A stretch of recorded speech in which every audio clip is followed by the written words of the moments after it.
A second night of protests in Belarus. The streets of Minsk once again filled with thousands of people. The protesters were met by security forces, who deployed stun grenades, rubber bullets, and tear gas to disperse them. Demonstrators put up barricades. Some were injured after being beaten, and others were taken away by the police. Protesters are still claiming victory in Sunday's election, which observers and the main opposition candidate say was rigged. According to the official results, incumbent Alexander Lukashenko convincingly won his sixth term in office, with over 80% of the vote. There are doubts about the election outcome abroad as well. We're deeply concerned by the Belarus presidential election. Severe restrictions on ballot access for candidates, prohibition of local independent observers at polling stations, intimidation of opposition candidates, and the detention of peaceful protesters and journalists have marred the process. And we urge the Belarusian government to respect the right of to peaceably assemble and to refrain from use of force. Lukashenko has defended the police's response to the protests and said those demonstrating were being controlled by foreign countries. These sheep are being directed by people in the Czech Republic. The opposition understands nothing and is urging people to take to the streets in order to, I quote, hold negotiations with the government so that it voluntarily hands over power. As Lukashenko moved to crush dissent, network data showed internet disruptions in much of the country, with social media and news sites inaccessible.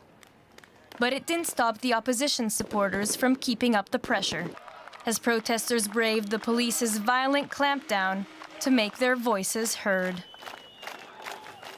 Well, for some analysis now, we're joined by Belarusian journalist Svetlana Tikhanovskaya. Thanks for being with us. We just learned that Svetlana Tikhanovskaya, the main opposition candidate in the Belarus elections, has left the country and is now in Lithuania. Do we know why she's gone there?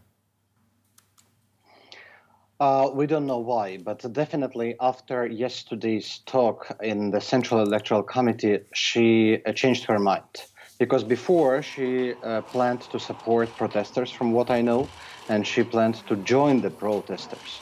But 3 hours talk, the secret talk with the secret services of Belarus, made her change her mind. What did they tell her? I think they kind of blackmailed her.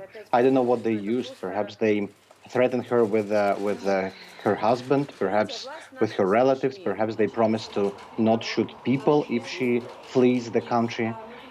We don't know, but definitely what we know, they achieved what they wanted. They divided protesters from their leaders. And the resistance now becomes leaderless. So the protest has lost its figurehead, it would seem. Tell us more about those protests in Belarus. How serious are they? I never saw it before. That's something absolutely unprecedented in the country. I must say that I couldn't even imagine that Belarusians can protest so broadly. They happened not just in Minsk, but in more than 30 cities. I think hundreds of thousands of people took part. There were many clashes, several people died. Lukashenko introduced army on the streets and special security forces. The Alpha group of KGB was shooting journalists yesterday. We are looking for our colleagues, reporters. There is no information since last night about them. One reporter, my colleague Natalia Lubnievskaya from Nasha Niva, was wounded with bullet and she's in hospital, but her condition is stable. So it's not just about protesters. They're shooting everyone who is on the streets. And it also could mean that authorities are going to introduce something like a martial law or state of emergency. And I would just add that one of Deutsche Welle's own reporters was detained shortly before the election took place and is still in custody. I wanted to ask you, is there any sign that President Lukashenko is prepared to make concessions to the protesters? Unfortunately, no signs. And opposite. He's putting all bridges on fire. He doesn't want roundtables, negotiations. He continues attacking the opposition leaders, the media, and blaming everyone for preparing the revolution.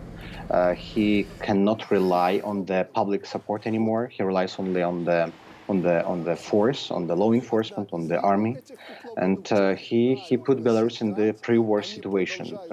And this war was started by him against his own people, which is quite weird, because he was always claiming that he's the father of the nation. Franak, thank you very much for talking with us. That was Franak Viacharka, an analyst on Belarus.